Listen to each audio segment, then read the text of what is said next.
My name's Cameron Craggs. I co-founded and I co-direct Cintel Global with my business partner Tom Scarborough. We founded Cintel in 2018 and we are a creative media production studio.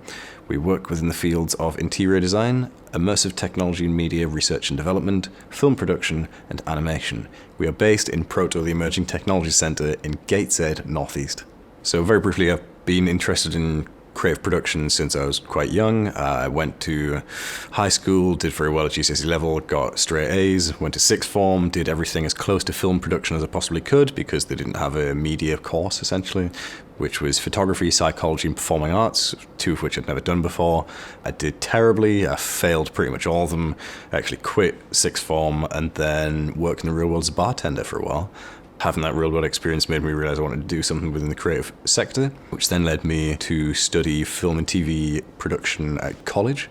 From there I went to Northumbria University to do the same thing again, and then off the back of all the projects I worked on there, continued to work freelance when I graduated, and then after working freelance for a year and doing contracted work for a corporate video production company, I decided to set Cintel up with my friend, now business partner Tom, who had been working down in London, trying to break into the VFX industry, had been setting up a photography studio, and we realised that we were putting 110% of our efforts in to everything we were doing, but a lot of the things weren't directly for our own benefit. So we decided, why break our backs for the benefit of others when we could set up our own endeavour and, work towards a shared collective common goal that was for the betterment and benefit of ourselves and those around us.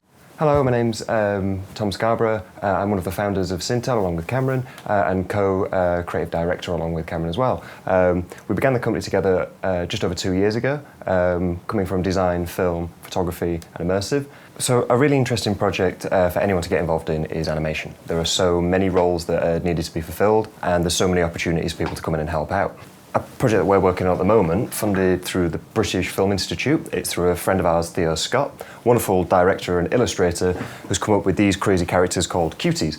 Now, they go on a mission through the history of humankind, and over the course of 5 minutes, they get up to absolutely everything, and it's a vast project. It's been ongoing for 6 months, and it's already had a team of about 8 people working on it.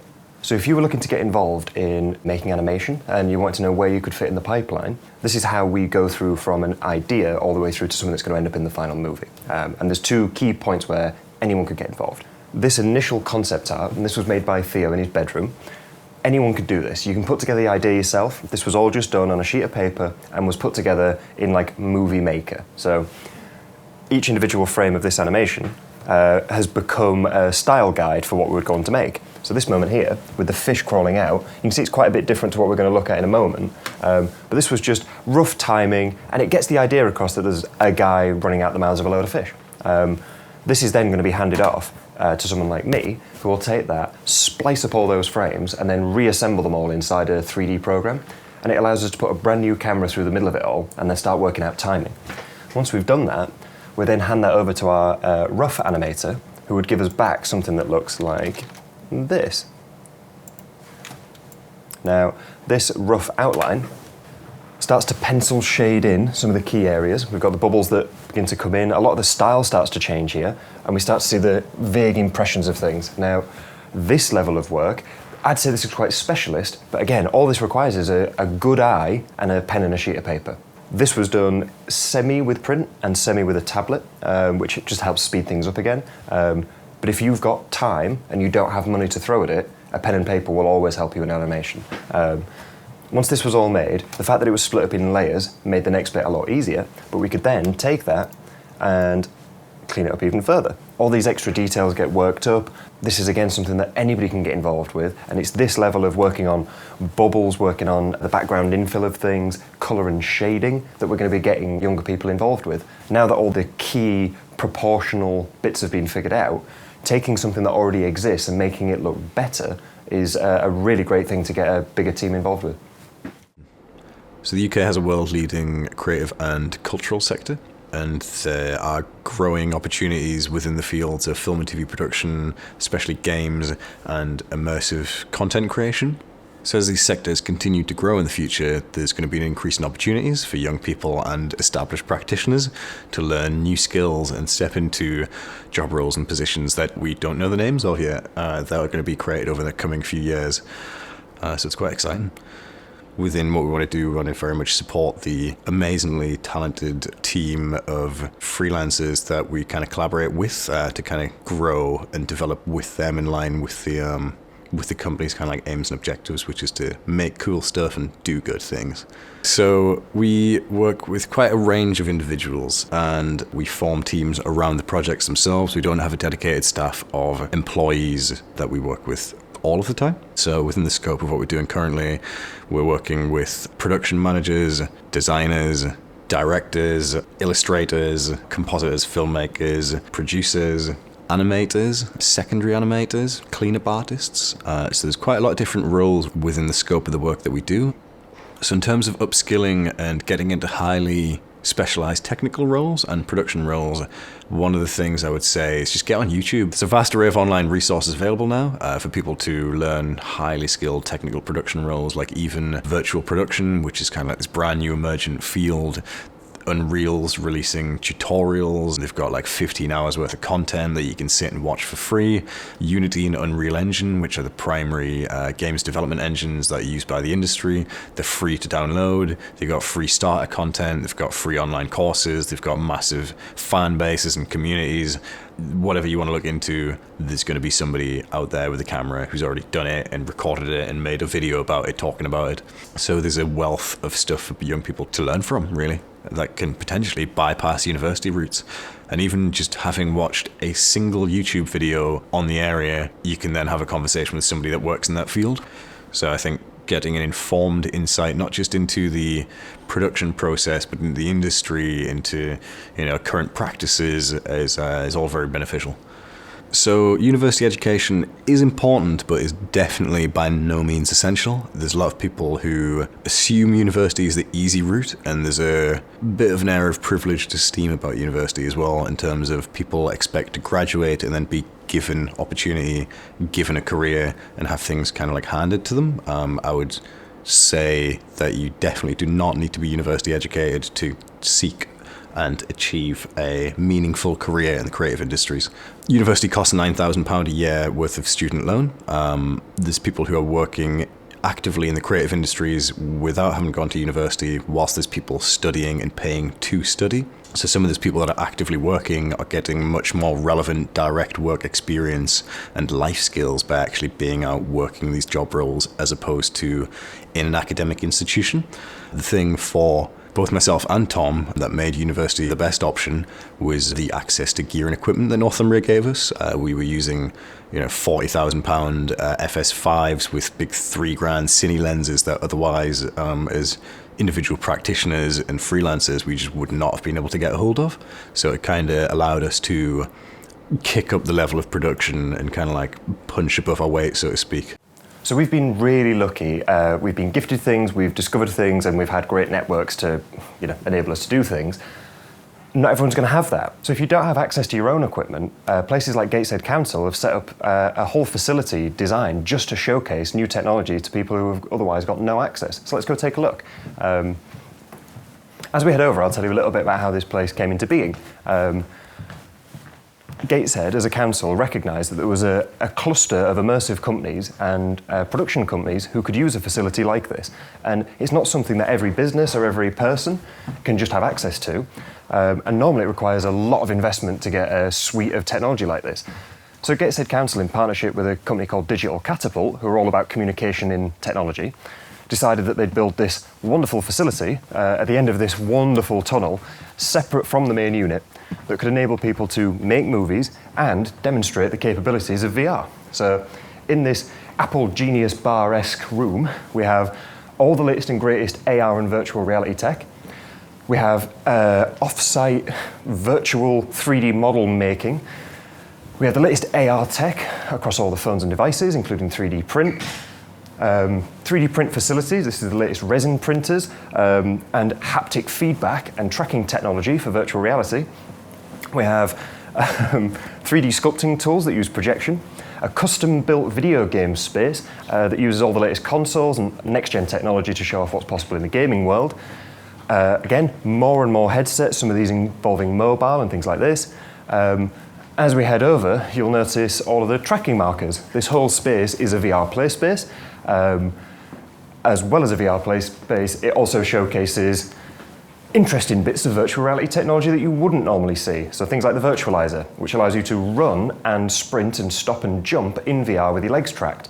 It's a little bit outdated now, but something like this we would never have access to if it wasn't for a lab like this. Alongside everything else that's going on in here, downstairs in the box, which we'll show you in some of the clips, there is a fully functioning motion capture rig and photogrammetry setup. Now, unfortunately, we can't take you in there today, but we are going to show you a 3D model of exactly the setup. Now, that just sits outside the lab. And this allows us to show you the 121 DSLR setup that enables photogrammetry capture of characters. Now, this system is an exact mirror of the same system that was used to capture Chewbacca in one of the latest Star Wars movies. So by pulling together all of these images, you can create a full animated character that you can bring into virtual reality, film, or television. Everybody's individual career route into the creative industries is totally different, and that's one of the things that quite inspired and encouraged me early on, was knowing that, you know, somebody could just have a lucky break with one person from a theatre production that leads to a thing, to a thing, to a thing.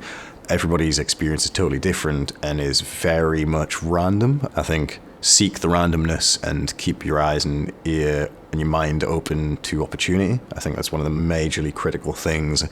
And I would also recommend, when starting out, trying to get as much experience as possible, basically. So just speaking to as many people, just reach out to the people that you know are doing things and that you find interesting and will hopefully be interested in what you're doing because you're interested in what they're doing. So I'd say find those creative networks. Once you find that, then you'll find project work to be kind of getting involved with, and then it's just about kind of like speaking to the right person at the right time, and you never know who that person could be. So I think it is really important to be self-motivated within the industry, especially in the early days, and even continuing on into your later career. It's important to seek diversity of thought and inputs. Variety is the spice of life, and all of these different experiences that you have will inform your own practice, your own worldview. It's like the amount of random things that I've done, like making a short film for £500 with two prosthetically joined twins, filming at the Monaco Yacht Show that was really random, and I never planned that. Filming farmers and shepherds out in the Northumbrian wilderness. Filming an Eritrean asylum seeker's story being retold by an old woman in the Granger Market. These are all things that I never really like set out with the intent to make kind of thing. They all just kind of like came about through the process. It can sometimes be quite discouraging within the creative field because in order to attain opportunity, you need to seek opportunity and apply. And a lot of the times, for the things that you might be doing, you might not hear back. You might submit an application, they might not have any feedback process. You might submit a CV to a company and they just don't get back in touch. And for some people that can be quite daunting and potentially quite defeatist in a way. But I think one of the most important things is just kind of being resolute in the fact that even if the application that you're submitting doesn't go through, the next one potentially might, and you need to just focus on the next one as opposed to dwelling in the past. One of the things to mention is that particularly in the Northeast, there are 5 different universities all hosting film, games, creative courses.